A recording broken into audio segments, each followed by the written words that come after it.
Perjalanan penuh harapan Inter Milan sekali lagi harus kandas usai dibabat tuntas Fluminense di babak 16 besar Piala Dunia antar klub. Meski sempat mendominasi di sepanjang pertandingan, 2 gol wakil Brasil akhirnya memulangkan Inter lebih cepat. Mirisnya lagi, kegagalan ini faktanya bukan yang pertama bagi Inter Milan di tahun 2025. Ini adalah kegagalan keempat usai gagal menjuarai Coppa Italia, Serie A, dan Liga Champions. Lantas, seperti apa perjalanan Inter sampai bisa gagal total seperti ini? Starting 11 Moment kali ini membahas Inter Milan yang lagi-lagi gagal setelah perjalanan sensasional mereka. Mari simak selengkapnya.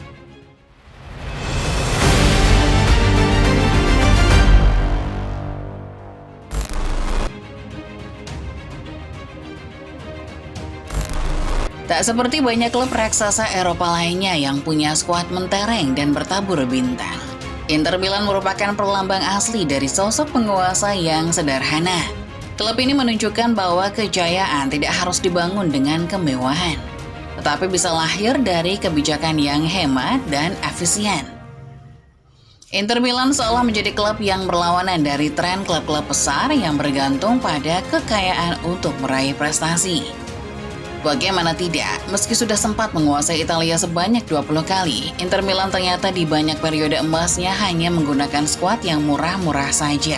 Mereka bukan dikenal sebagai tim pemboros, melainkan justru sebagai tim yang berani mengandalkan pemain yang dinilai kurang bagus di mata pasar. Dari semua periode tersebut, termasuk juga periode di mana Simone Inzaghi berkuasa, filosofi hemat ini tetap dipertahankan. Inzaghi tidak hanya melanjutkan kebijakan tersebut, tetapi juga bahkan mengasahnya hingga menjadi senjata utama. Ia membangun skuad Inter Milan dengan cermat, menambal lubang dengan solusi ekonomis, dan tetap mampu menciptakan tim yang kompetitif di level tertinggi. Di tangan Inzaghi, Inter menjadi tim yang sangat solid meskipun dibentuk dari pemain-pemain yang tidak membutuhkan biaya besar. Sebut saja nama-namanya seperti Hakan Calhanoglu, Henry Kirtayan, dan Marcus Thuram yang merupakan produk gratisan namun tidak murahan. Selain itu, Inzaghi juga membeli beberapa pemain murah untuk melengkapi skuadnya. Di antaranya adalah Matteo Darmian yang dibeli 3 juta euro, Federico Di Marco 7 juta euro, Denzel Dumfries 12 juta euro, dan bahkan Yann Sommer yang hanya dibeli seharga 6 juta euro. Dengan skuad semurah ini, rasanya mustahil untuk bisa bahkan bersaing di papan atas Serie A. Namun Inzaghi sudah membuktikan semuanya, meski secara harga Inter Milan masih jauh dibandingkan dengan raksasa Italia lain seperti Juventus dan AC Milan. Namun, prestasi Nerazzurri faktanya tak bisa dianggap remeh. Di bawah asuhan Simone Inzaghi, skuad murah bernama Inter Milan itu telah membuktikan dirinya dengan menjuarai Scudetto 2023-24 dan 2 kali masuk final UCL.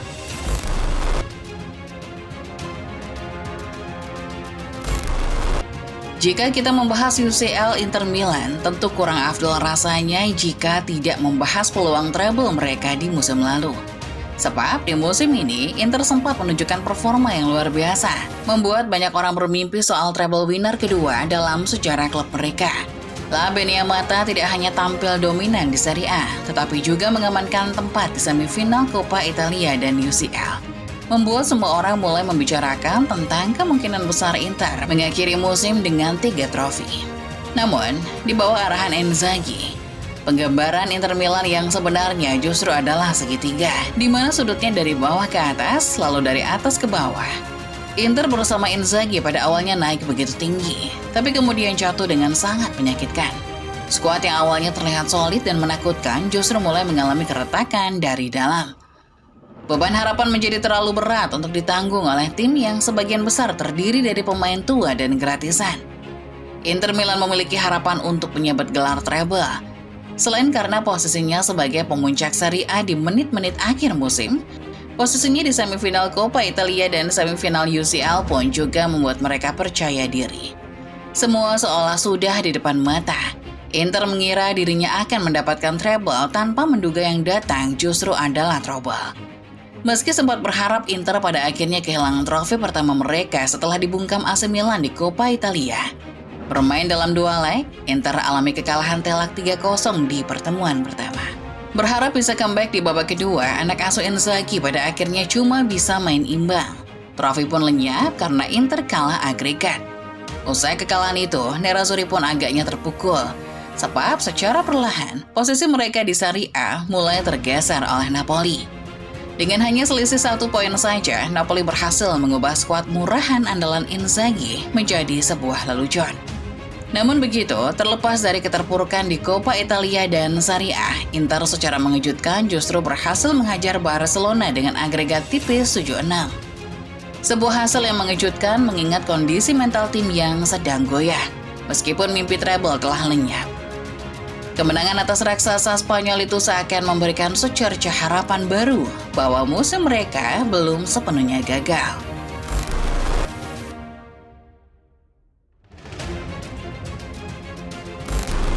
Kemenangan melawan Barcelona jelas menjadi motivasi tersendiri bagi Nerazzurri. Usai kekalahan yang menyedihkan, kemenangan atas wakil Spanyol paling kuat itu pun jelas menjadi pelipur lara. Mereka seperti masih menyimpan harapan dalam hatinya bahwa UCL saja cukup meskipun 2 trofi lainnya tidak dalam genggaman. Namun sayangnya, lolos dari genggaman Blaugrana, Inter malah bertemu dengan PSG yang notabene juga adalah klub tukang bantai di musim lalu. Pertahanan besi ala Inzaghi pun ditembus dan skor 5-0 membuat mereka pulang dengan menyedihkan. Lebih menyedihkan lagi, usai kegagalan itu, Inzaghi selaku pelatih utama bukannya memperbaiki klubnya, ia malah memilih kabur usai mendapat tawaran dari Al Hilal. Inter yang merasa dikhianati pun jelas kecewa, tapi tak ada waktu untuk bersedih karena kompetisi lain akan segera dimulai. Ya, apalagi kalau bukan Piala Dunia antar klub. Manajemen Nerazzurri pun gerak cepat sebisa mungkin mendatangkan nama besar yang tak kalah hebatnya dari Inzaghi. Opsi yang mereka punya kala itu adalah Cesc Fabregas dan Patrick Vieira. Sayangnya, kedua pelatih itu akhirnya gagal digait dan Inter terpaksa memilih Christian Chifu karena jadwal yang mepet dan mereka butuh pelatih yang profesional. Meski bukan pilihan utama, Chifu tetap menjadi harapan satu-satunya untuk memimpin skuad dalam turnamen besar yang tinggal dalam hitungan hari.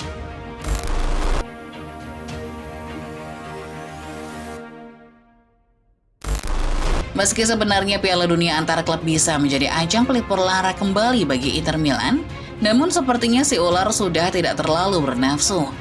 Hari ini bisa dilihat dari performa mereka sejak fase grup dimulai. Chifu yang melakukan debut di matchday pertama bahkan sempat mengalami hasil imbang melawan Monterrey dan dipertanyakan kredibilitasnya. Inter memang pada akhirnya keluar sebagai juara grup E dengan 2 kemenangan selanjutnya melawan River Plate 2-0 dan Urawa Reds 2-1.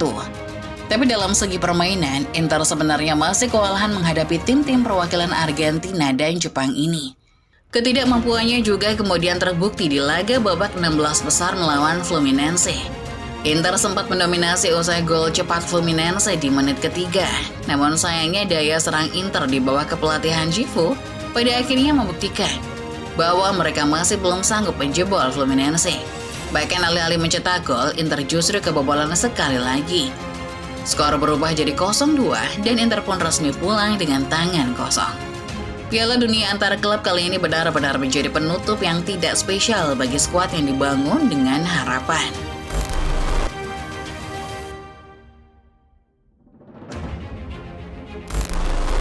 Jika melihat semua problem Inter Milan ini, tentunya football lover semua bisa menyimpulkan apa yang salah. Benar sekali, yang salah adalah komposisi skuad mereka yang sudah terlalu tua. Inzaghi membangun Nerazzurri dari pecahan keping per keping, dengan harga murah dan usia yang tentunya tak lagi muda. Seperti halnya Jan Sommer yang dibeli 6 juta euro, kini berusia 36 tahun, dan Mkhitaryan yang hanya berusia 4 tahun lebih muda dari Ruben Amorim. Melihat skuad yang sudah tua, masalah kelelahan pun sudah pasti akan terjadi. Dan itu pun faktanya yang memang melanda Inter Milan terutama usai kekalahannya di semifinal Coppa Italia yang menyebabkan hancurnya semua harapan mereka. Meski terlihat tak becus, namun Chifu sendiri sebagai pelatih baru sebenarnya tidak bisa disalahkan dalam hal ini. Sebab selain Chifu baru bergabung, waktu yang mepet juga membuatnya gagal untuk merombak skuad seperti keinginannya. Era Inter Milan kini sudah usai. Mereka harus mulai revolusi dalam waktu dekat jika ingin kembali kompeten dan bersaing di panggung tertinggi Eropa maupun dunia. Demikian Football Lovers, pembahasan singkat mengenai runtuhnya Inter Milan di Piala Dunia antar klub. Bagaimana menurut kalian? Apa yang menyebabkan Inter jadi serusak ini? Coba tulis pendapat kalian di kolom komentar. Jangan lupa juga untuk selalu menekan tombol like dan subscribe kalau kamu suka videonya. Terima kasih sudah menonton dan sampai jumpa di video selanjutnya.